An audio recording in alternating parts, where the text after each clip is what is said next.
Alright guys, so this is a pretty sad day for me. I had just put up my favorite camera up for sale, and it's this, the Fujifilm X100 VI. It's pretty rare for a camera to feel special these days. If you follow my channel at all or follow my IG, you'll know I'm a big car guy, like this majority of what I shoot. And the camera world right now kind of feels like it's just a bunch of Honda Accords with maybe a few BMWs sprinkled in there every now and then. Like, they're all great cameras. They do well taking pictures, they focus well, the image quality is great, hardware is good. You almost can't find a bad camera.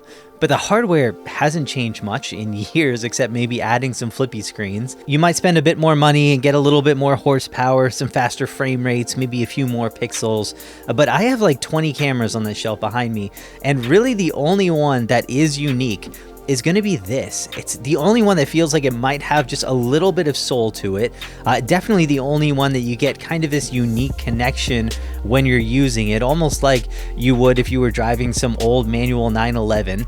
It's not the perfect camera in any way, and yet it doesn't really matter. And this is something that I couldn't really understand until I bought it and really started trying to enjoy it. Not just use it the same way I would use all of my other cameras, but really try to enjoy it. So before I tell you why I'm actually selling it, here's why I bought it in the first place. Because I highly recommend this camera. I love it a lot. It is one of the best cameras that I think that you can buy right now in a whole lot of ways. It has a newish, I would say, 40 megapixel APS-C sensor. That is a ton of resolution, by the way, for an APS-C sensor. That's like the Sony A7R5 of the crop sensor world. And the quality from this camera in general is going to be amazing. Like, I have taken this camera with me all over the place. There is never a moment that I didn't just love the images that I was getting from this camera. And really, I think that's because of this kind of package of the sensor, the color, and the lens. And I think this is why Fujifilm gives you kind of this unique connection with the camera, almost like driving a really unique car. The camera just has a look and feel to it, an operation to it that you cannot get. You cannot duplicate this on any other camera. And I actually prefer to use this camera in JPEG, or at least RAW plus JPEG, but I am always shooting JPEG images with this camera. It's the only camera I do this with because, first of all, I love Fuji's color, and then their JPEG film simulation looks are absolutely amazing. And when I shoot with this, I'm not just like shooting for the edit, I'm shooting for the moment. So I want that kind of look and feel baked into the image. And I don't want the pressure of just feeling like I have to take this and do some massive edit to it just to make it acceptable or looking good, even if that means that now I don't have quite as much room in post to be able to push these files. And if I do think that I might want to be able to do some editing in post, then I'll just shoot RAW plus JPEG. That way I can still look at that kind of baked in JPEG edit, but I still have the RAW file to be able to have more information to be able to push things in post. And speaking of editing in post, these are 40 megapixel RAW files, and this camera shoots 6K video. So having massive amounts of crazy fast storage is going to be a must. So I've actually been using these. These are Crucial SSDs, and these are what I use to edit pretty much everything that I shoot on, because there's no way that I'm paying the $1,200 that Apple wants to put 4 terabytes in my MacBook Pro. And they just sent me their latest Crucial X9 Pro portable SSD to test out. And as a bonus, these are actually going to be on sale right now at Best Buy for $72 off. So appreciate them for sponsoring this video. And there are two main reasons that I use these drives. One is they're incredibly fast, and the second is they are very rugged. So the first thing that I did a speed test on these drives to be able to test them out, and I am reliably seeing write speeds at 900 to 1200 megabytes per second and read speeds over 900 megabytes per second, which is right in line with all of their specs. And these are plenty fast to be able to shoot up to 8K 60, so definitely fast enough for any camera that I own. And they're also going to be IP55 water and dust resistant. They are drop proof up to 7.5 feet, which is awesome because I've definitely dropped a few of these before. And they're small, like, look how small these are. These are smaller than a GoPro. They're 2.5 inches by 2 inches, less than half an inch thick, which is just incredible. And the craziest part is the weight. So these are 1.3 ounces. Like, when I first got these in, I thought the package was completely empty because it's just that lightweight wait.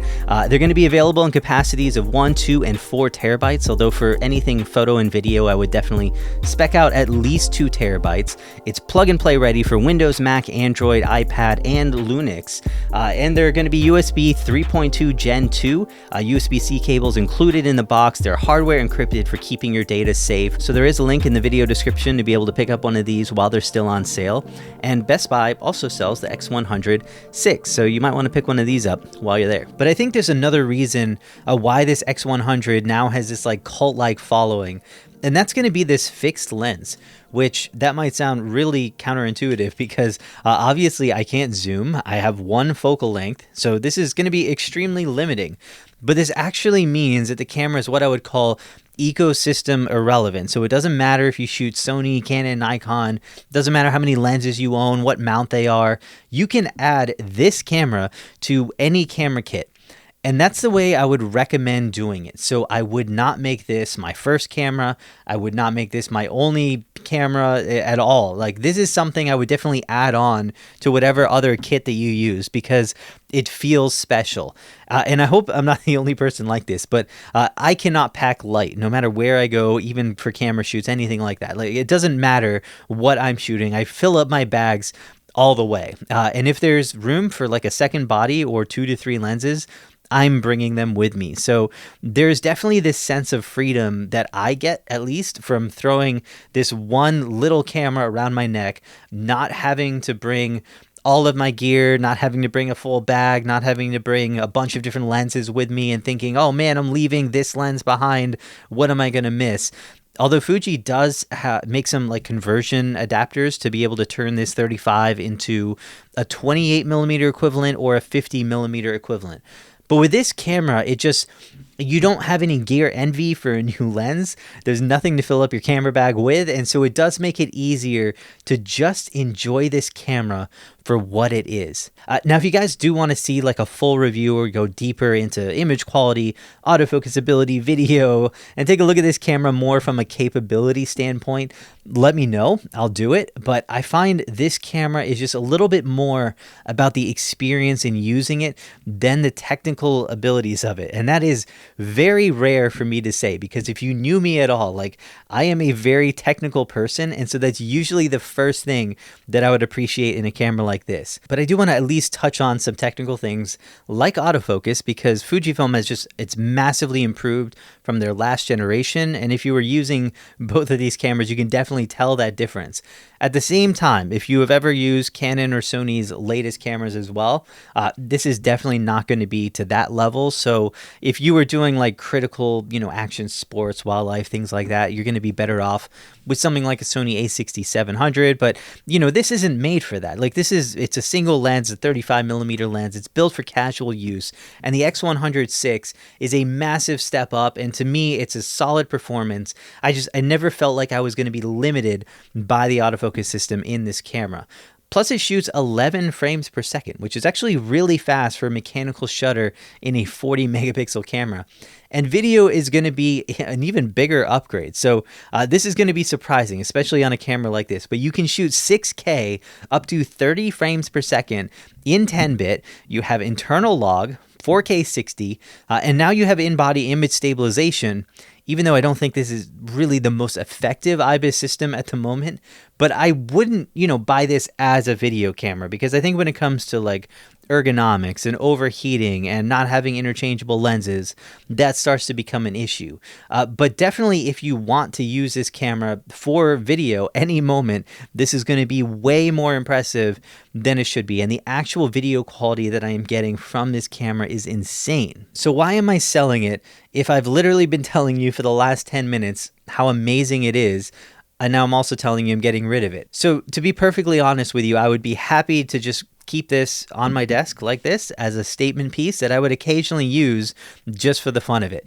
And if you have that in your budget, go for it. And if history repeats itself, this might hold its value for a very long time. Like, the resale value on these have been absolutely crazy. But the problem for me, this camera is it's never going to be the best quality camera that I have with me.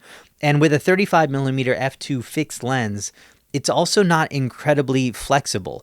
So even though the quality on this is great, it's still an APS-C camera. So it's not going to get you the same image quality as like a full frame Sony a7C II or a Canon R6 II, which I know they're more expensive cameras. I am not directly comparing this to them. I don't think that would be fair. And I also wouldn't buy this camera unless you already had like an interchangeable lens system first. But even for casual times, like if my kids were just in a soccer game, I would need a longer lens for that. When I was traveling, I would usually want a wider angle lens for some landscape shots, or I would offer a full frame camera because I knew the quality was going to be better if I was shooting landscapes. It would be better if I was in low light. So there just haven't been enough times where an APS-C camera with a fixed single 35mm lens, no matter how much I actually love the camera, ended up being the sole camera that I would take out and use. But I wish that it was. And what I love about the X100 is no matter where I take it to with this, it just looks amazing. And it doesn't scream I'm working when you have this around your neck compared to a lot of the other cameras that I would be carrying around with me. So I do feel like this has given me just an appreciation for photography every time I use it.